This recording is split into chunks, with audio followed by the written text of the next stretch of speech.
Caminamos junto a la historia todos los días, pero nunca miramos hacia sus lados.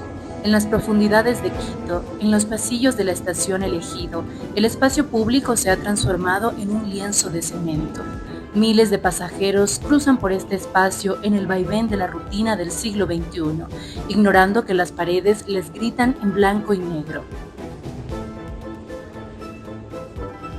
¿Quién fue el artista detrás de estas imágenes que miles de personas observan todos los días? ¿Por qué estos trazos cargados de dolor, ritmo y resistencia rural habitan hoy en el corazón subterráneo de la capital? Esta no es una simple muestra decorativa impulsada, es una irrupción de la memoria social del litoral ecuatoriano, es el legado de Galo Galecio Taranto.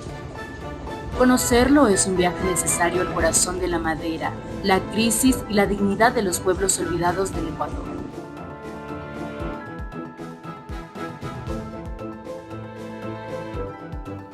Galo Galecio nació en Vinces en 1906, lugar donde creció observando las complejidades del agro costeño.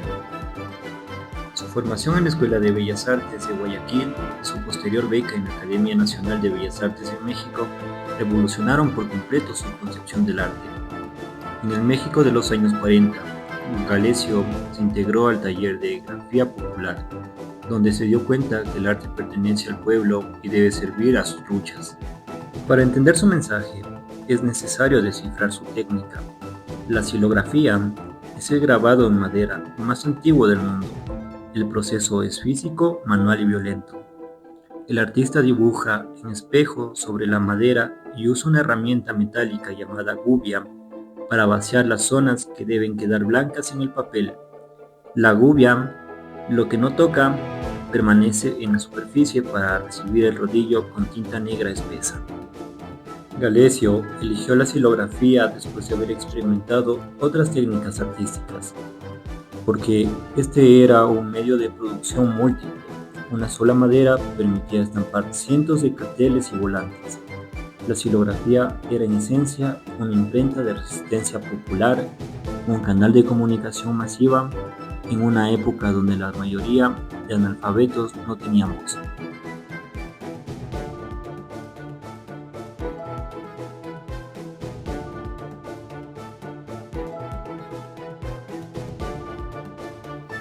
La estética de Galo Galecio no nace en el vacío. Responde a una fractura socioeconómica estructural en la historia del Ecuador a inicios del siglo XX, una época que consolidó al país como el primer exportador mundial de cacao. El segundo boom cacautero acumuló grandes fortunas en las familias Gran Cacao, que eran la burguesía comercial y bancaria de Guayaquil, Vinces y Machala. Pero el progreso fue un espejismo colonial. Mientras las élites gastaban sus fortunas en París, la masa trabajadora rural permanecía en una precariedad extrema. Atados al régimen de la hacienda, los peones montubios y afroecuatorianos recibían fichas de comercio privadas, en lugar de moneda real. Esto los obligaba a comprar exclusivamente en las tiendas de la propia hacienda, prolongando una esclavitud encubierta.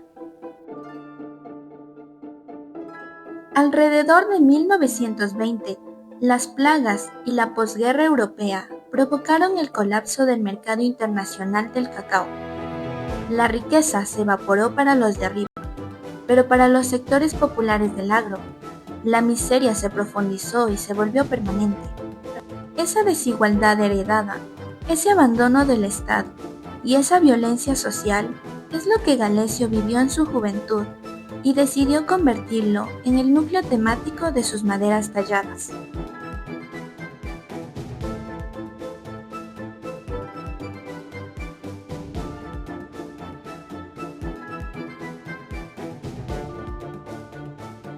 Ante la crisis, el arte ecuatoriano rompió con el costumbrismo paisajístico y el romanticismo aristocrático.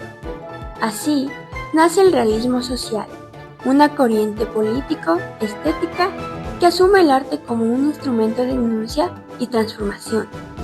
Galo Galecio fue el pilar plástico de esta revolución estética.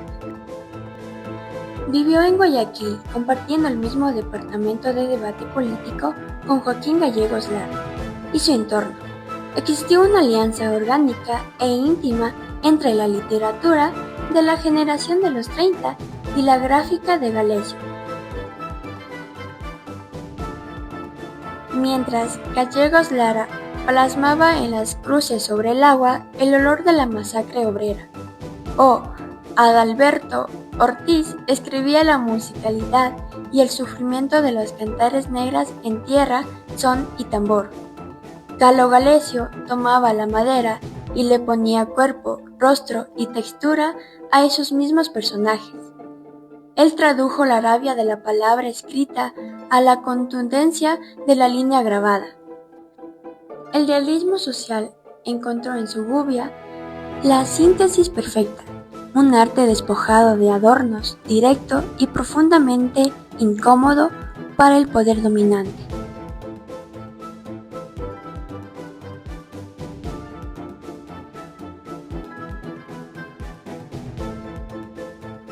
Iniciemos el examen iconográfico de sus obras cumbre, resguardadas históricamente por el Centro Cultural Benjamín Carrión.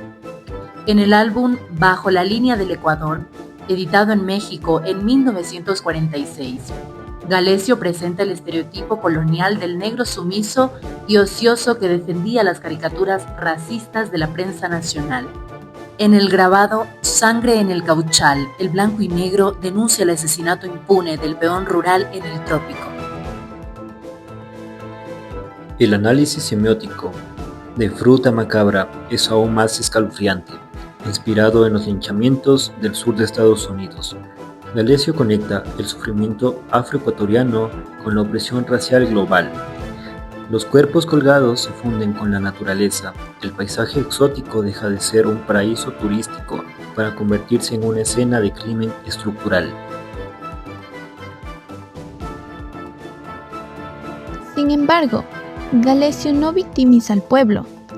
En Música Negra, las líneas de la madera abandonan la rigidez del dolor y se vuelven fluidas y orgánicas.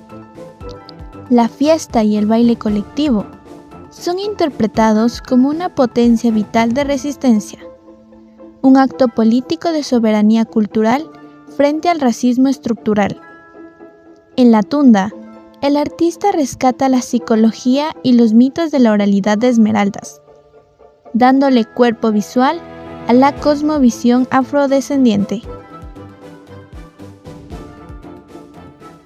Esta madurez alcanza su máximo esplendor internacional en 1956, con El entierro de la niña negra, grabado galardonado con el Premio Badalona en España.